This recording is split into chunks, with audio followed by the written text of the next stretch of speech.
नमस्कार, Byju's exam prep IAS Hindi platform पर आपका स्वागत है। दोस्तों, आज हम लोग 7 जनवरी 2023 के दैनिक क्विज की चर्चा करेंगे, जो कि आपके आगामी संघ लोक सेवा आयोग की प्रारंभिक परीक्षा के दृष्टिकोण से लाभदायक सिद्ध हो सकता है। तो दोस्तों, आइए पहले प्रश्न की ओर चलते हैं। निम्नलिखित कथनों पर विचार कीजिए। तो पहला कथन दिया गया है, ब्लू हेलमेट संयुक्त राष्ट्र के सैन्य कर्मी हैं जो स्थिरता, सुरक्षा, शांति प्रक्रियाओं को बढ़ावा देने के लिए संयुक्त राष्ट्र पुलिस और नागरिक सहयोगियों के साथ कार्य करते हैं। दूसरा कथन है, भारतीय सेना ने 2007 में सूडान में पहली महिला टुकड़ी तैनात की थी। और तीसरा कथन है, अबेई दक्षिण सूडान और सूडान की सीमा पर स्थित एक क्षेत्र है। तो इन तीनों कथनों पर आप लोग विचार कीजिए। इससे संबंधित जो खबर आई हुई है उसके बारे में मैं थोड़ा सा चर्चा कर देता हूं। तो यह द हिंदू में आई हुई खबर है, all women team from India to keep peace in Sudan. तो दोस्तों, संयुक्त राष्ट्र अंतरिम सुरक्षा बल, जिसे UNISFA कहते हैं, में भारतीय बटालियन के हिस्से के रूप में भारत ने 6 जनवरी को सूडान और साउथ सूडान सीमा पर अबेई क्षेत्र में महिला शांति सैनिकों की एक पलटन तैनात किया। दोस्तों, 2007 में लाइबेरिया में पहली बार सभी महिलाओं की टुकड़ी को तैनाती के बाद संयुक्त राष्ट्र मिशन में महिला शांति सैनिकों की यह भारत की सबसे बड़ी एकल इकाई होगी। दोस्तों, भारतीय दल में 2 अधिकारी और 25 अन्य रैंक शामिल हैं। यहां पर देख सकते हैं 2 ऑफिसर एंड 25 अदर रैंक। और यह एक इंगेजमेंट प्लाटून का हिस्सा बनेंगे और सामुदायिक आउटरीच में विशेषज्ञ भी होंगे और वे सुरक्षा संबंधी व्यापक कार्य भी करेंगे। दोस्तों, यहां पर थोड़ा सा जान लीजिए कि संयुक्त राष्ट्र अंतरिम सुरक्षा बल, जिसे UNISFA कहते हैं, तो यह संयुक्त राष्ट्र सुरक्षा परिषद ने 27 जून 2011 के अपने संकल्प 1990 द्वारा UNISFA की स्थापना करके सूडान के अबेई क्षेत्र में खराब स्थिति का तत्काल जवाब दिया। संयुक्त राष्ट्र सुरक्षा परिषद हिंसा, बढ़ते तनाव, जनसंख्या विस्थापन से बहुत चिंतित थी। तो इस तरह से UNISFA की स्थापना सूडान सरकार और सूडान पीपुल्स लिबरेशन मूवमेंट के अदीस अबाबा, जो कि इथोपिया की कैपिटल है, में एक समझौते पर पहुंचने के बाद हुई थी। दोस्तों, संयुक्त राष्ट्र शांति स्थापना, इसकी स्थापना 1948 में शुरू हुई, जब संयुक्त राष्ट्र सुरक्षा परिषद ने मध्य पूर्व में संयुक्त राष्ट्र सैन्य पर्यवेक्षकों की तैनाती को अधिकृत किया था। यह देशों को संघर्ष से शांति के कठिन रास्ते पर लाने में मदद करता है। दोस्तों, वर्तमान में संयुक्त राष्ट्र के 12 शांति अभियानों में से 9 में 5700 से अधिक भारतीय शांति सैनिक तैनात हैं। दोस्तों, इससे संबंधित यहां पर देख सकते हैं, यह सूडान है जिसकी राजधानी खार्तूम है और यह साउथ सूडान है जिसकी कैपिटल जूबा है। तो यह सूडान से निकला ही हुआ है साउथ सूडान।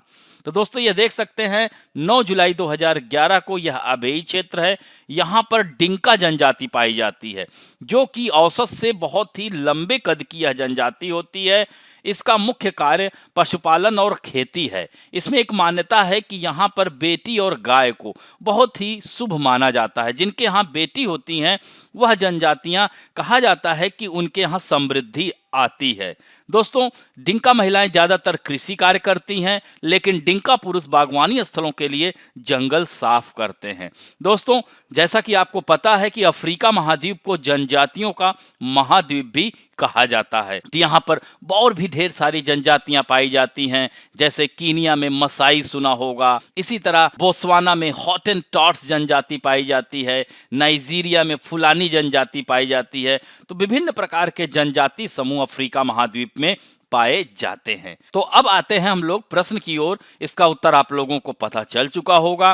तो इसमें पहला कथन तो एकदम सत्य है, दूसरा कथन असत्य हो जाता है, क्योंकि इसमें सूडान में बात की जा रही है, जबकि 2007 में लाइबेरिया, जो कि अफ्रीका महाद्वीप का ही देश है, जिसकी राजधानी मोनरोविया है। तो ध्यान रखेंगे, तो दूसरा कथन असत्य हो जाता है। तीसरा है, अबेई दक्षिण सूडान की सीमा पर स्थित है, यह भी कथन एकदम सत्य है।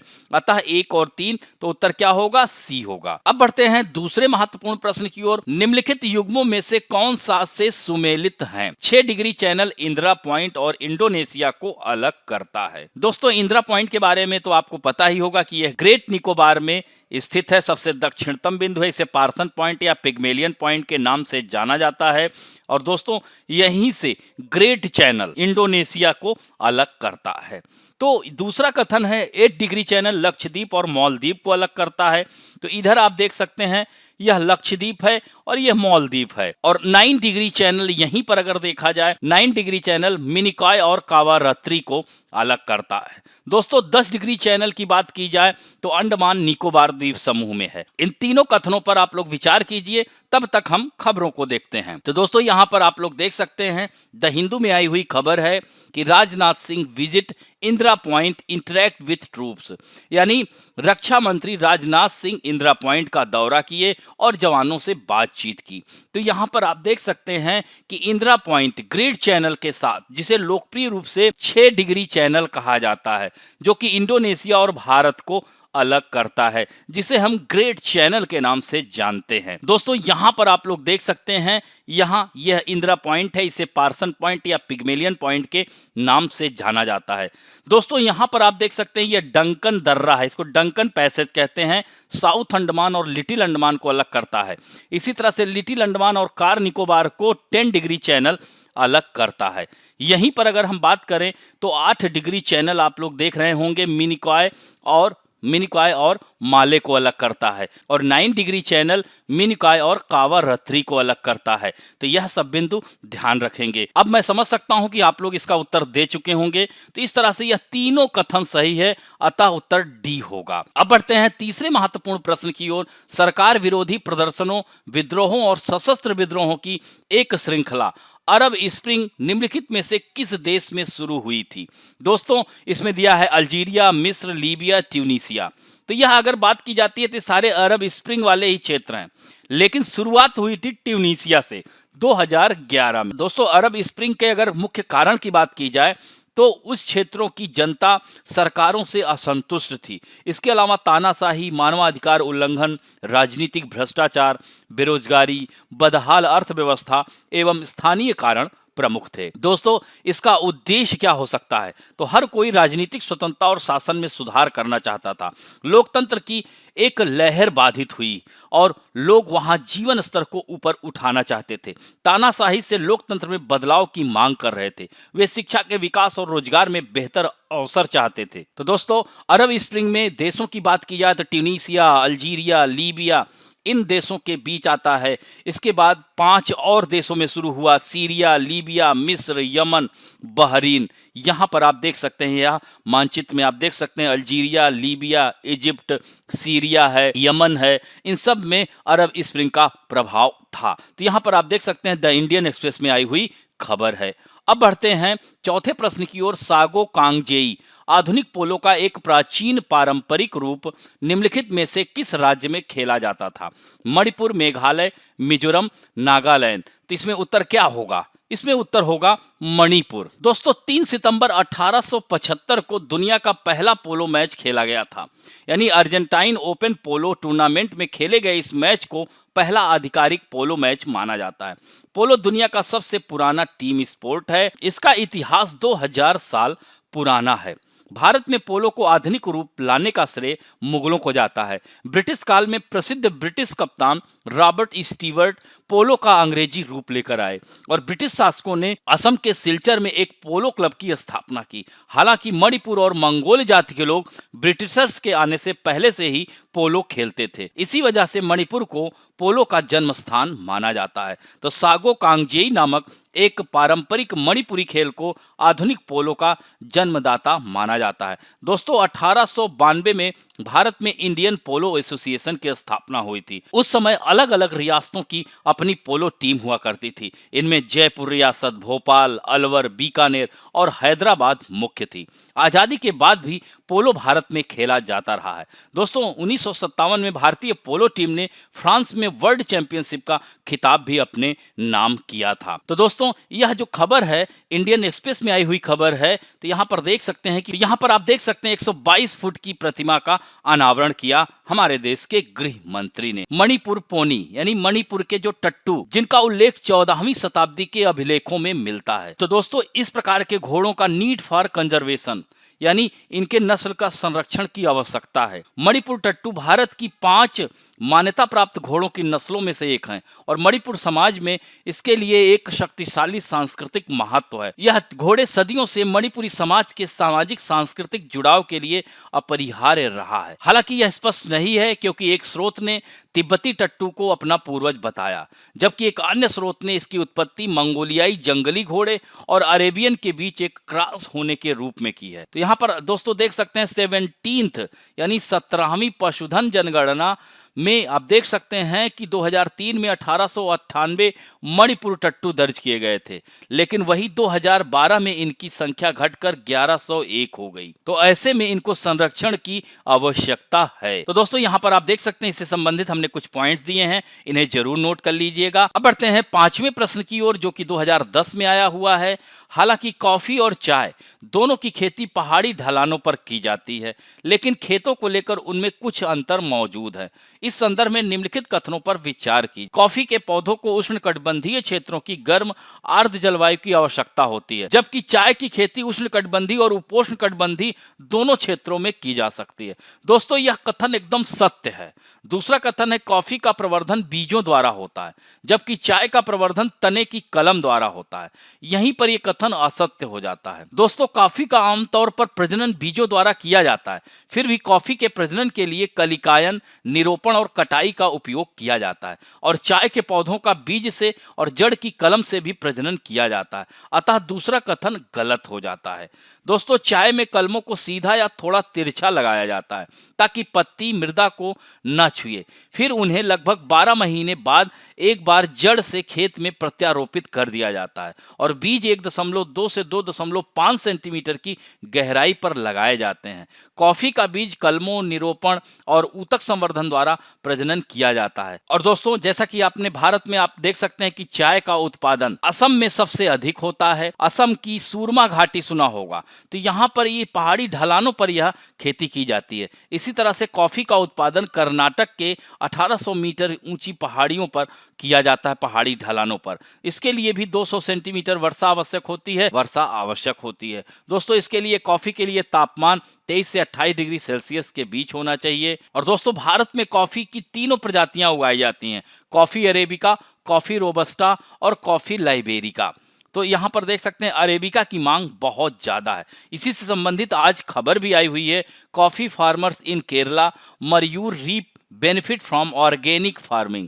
तो दोस्तों केरला के किसान ऑर्गेनिक फार्मिंग कर रहे हैं। यहाँ पर आप लोग देख सकते हैं, यह जो है अजुनंद वैली है। तो दोस्तों यहाँ के आदिवासी और अन्य किसान पारंपरिक रूप से इस घाटी में यानी अंजुनाद घाटी में जैविक कॉफी की खेती कर रहे हैं। दोस्तों यहाँ मुख्य रूप से कंथलूर, किजंथूर, कुलाचिवयल और वेटुकड इन सब क्षेत्रों में की जाती है यह खेती। और दोस्तों यहाँ का एक किसान जो है किजनथुर में 2 एकड़ कॉफी का उत्पादन करता है। यही कारण है कि अरेबिका की किस्म को किजानतुर कॉफी कहा जाता है। दोस्तों यह अपने स्वाद और सुगंध के लिए प्रसिद्ध है। दोस्तों किसान कॉफी की खेती के लिए कीटनाशकों और रसायनों का इसमें उपयोग नहीं करते हैं और एकत्रित कॉफी बेरी को अन्य देशों के अलावा संयुक्त राज्य America, United kingdom, Germany in सब क्षेत्रों में इसे निर्यात करते हैं। और अब बढ़ते हैं आज के फैक्ट ऑफ द डे में, न्यायपालिका में लंबित मामले। तो यहाँ पर आप देख सकते हैं कि इंडियन एक्सप्रेस में आई हुई खबर है कि अदालत में इस लंबित मामले के भार को कैसे कम किया जाए। जैसा कि सरकार ने हाल ही में राज्यसभा को बताया है कि भारत में प्रति 10 लाख पर 21 न्यायाधीश हैं, जबकि चीन में प्रति 10 लाख पर 159 न्यायाधीश हैं।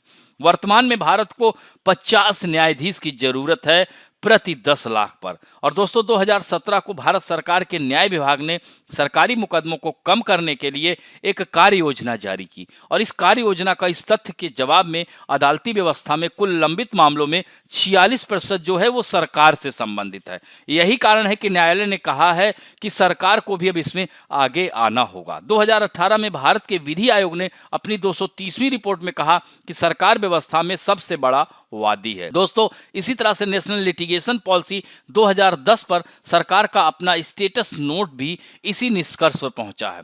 इसके लिए कानूनी सूचना प्रबंधन और ब्रीफिंग सिस्टम जो कि 2016 में इसे स्थापित किया गया। दोस्तों यह विभाग कानून और न्याय मंत्रालय द्वारा सरकार के विभिन्न अदालती मामलों की निगरानी और संचालन के लिए विकसित एक वेब आधारित पोर्टल है। 3 जनवरी को कानूनी सूचना प्रबंधन ब्रीफिंग सिस्टम LIMBS ने दिखाया कि सरकार से जुड़े 6,20,000 मामले अदालती व्यवस्था के सामने लंबित हैं। तो यह देख सकते हैं कि LIMBS कैसे कार्य करता है। यहाँ पर देख सकते हैं कि progress of court cases, message board, safe and secure, इस चित्र को आप देखेंगे तो आसानी से समझ सकेंगे। तो दोस्तों यहाँ पर आप लोग देख सकते हैं कि LIMBS, जिसे कानूनी सूचना प्रबंधन ब्रीफिंग सिस्टम कहते हैं, इसका उद्देश्य है कि ई गवर्नेंस पहल के एक भाग के रूप में विभिन्न न्यायालयों, अधिकरणों में लंबित सभी मामलों का एक राष्ट्रीय पोर्टल बनाना है। इसके तहत दोस्तों टेली लॉ सेवा, इसका उद्देश्य है कि राज्य कानूनी सेवा प्राधिकरणों में तैनात वकीलों के एक विशेषज्ञ पैनल के माध्यम से कानूनी सलाह देने की सुविधा प्रदान करना है। इसी तरह से दोस्तों न्याय मित्र की भी बात LIMBS के तहत की जाती है। इसका उद्देश्य है कि चयनित जिलों में लंबित मामलों को कम करना, जिसमें 10 वर्ष से अधिक वर्षों से लंबित मामलों पर विशेष ध्यान दिया जाएगा। आज के लिए आप लोगों के लिए पहला प्रश्न है कि विश्व में कॉफी का सबसे बड़ा उत्पादक देश कौन है और विश्व में भारत की स्थिति क्या है। दूसरा महत्वपूर्ण प्रश्न है जूलू जनजाति किस देश में पाई जाती है। तो इन दोनों के उत्तर आप लोग जरूर दीजिएगा। इस तरह से आज का अंक यहीं समाप्त करते हैं। आशा करता हूं कि आज का वीडियो आप लोगों को अच्छा लगेगा, और यदि अच्छा लगे तो प्लीज लाइक, शेयर, सब्सक्राइब और बेल आइकन दबाना ना भूलें। धन्यवाद।